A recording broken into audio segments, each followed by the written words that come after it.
todella iloisia ja otettuja tästä huomionosoituksesta. On tosi hyvältä tuntuu saada arvostusta tälle työlle näin korkealta taholta. Eikö vaan? Joo.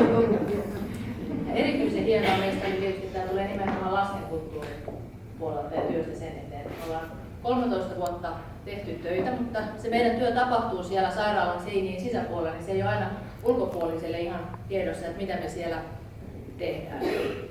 Tässä tuli jo aika paljon näitä faktoja meidän toiminnasta, mutta se työ vaatii äärimmäistä herkkyyttä ja tilannetajua ja samaan aikaan tietynlaista rohkeutta myös mennä niihin tilanteisiin ja osoittaa niissä empatiaa.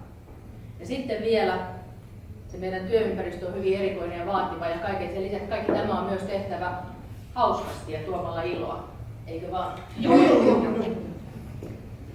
Ja meistä oli myös todella hienoa, että tämä huomionosoitus ja palkinto jaetaan nimenomaan lasten oikeuksien päivänä. Meille on tärkeää se, että lapsi saa olla lapsi myös silloin, kun hän on sairaalassa.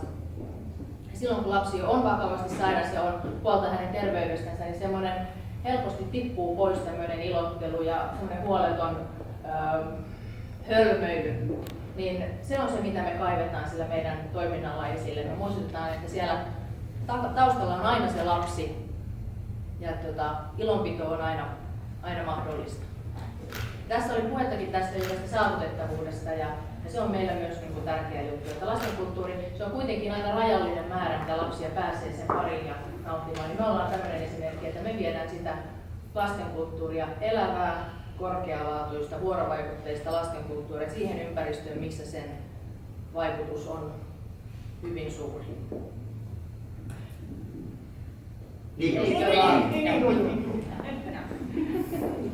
Ja tätä kaikkia, mitä me ollaan nyt tässä tänään juhlimassa, niin tätähän meillä ei olisi ilman meidän perustajaa, kunniapuheenjohtajaa Lilli Sukula-Lindblomia. Niin just! Lilli oli puoli vuotta opiskelemassa Fulbright-stipendillä New Yorkissa ja toi sitten tämän toiminnan tänne Suomeen, perusti yhdistyksen ja käynnisti ja loi tämän perustan, minkä päälle tätä on sitten pystytty rakentamaan niin, että tämä on pysyvää ja jatkuvaa tämä meidän toiminta.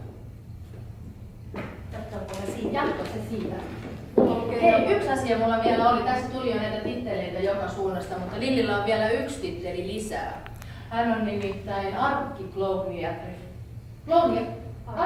Arkkiklouniatri. Yhdeltä titteliltänsä. Tiedätte sitten, kuka tämmöisiä titteleitä jakaa? Kuka voi antaa tämmöisen tittelin? No hän on arkkiatri Risto Pelkonen. On nimittänyt Lilliä. Kiitoksia. Hyvä kulttuuriministeri, hyvät juhlavieraat, palkinnon saajat ja arvon klounitohtorit. On elämäni juhlahetki olla täällä mukana vastaanottamassa lastenkulttuurin valtion palkintoa. Sjukhusclowner RF:n Sairaalaklounit ry:n perustajana, monivuotisena kehittäjänä palkinto on todella merkittävä yhdistykselle myös ja sen artisteille. Mitä tärkein muistutus ja kiitos heidän tekemälleen arvokkaalle työlleen jo vuodesta 2001. On lapsen elämän juhlahetki jokikinen kerta, kun klounitohtorit keskellä pikkupotilaan joskus vaikeata, raskasta ja kivuliastakin sairaala-arkea saa kokea vapauttavan naurun. Ja juuri tämä on sairaalaklounin toiminnan ydin. Sairaalaklouni kohtaa lapsipotilaan osaavana ammattiartistina, empaattisena ihmisenä. Tässä kohtaa sairaalaseinien väritkin usein muuttuvat iloisemmiksi.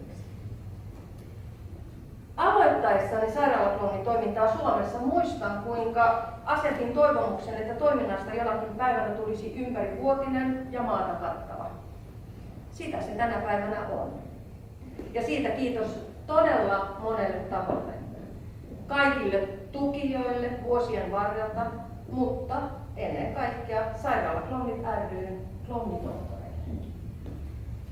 Ja lapsen oikeuksien päivänä, jota vietämme tänään, emme saa unohtaa lapsen oikeutta iloon. Ja lopuksi ihan pakko kysyä, onko klounitohtoreilla mitään lisättävää tai kommentoitavaa tähän?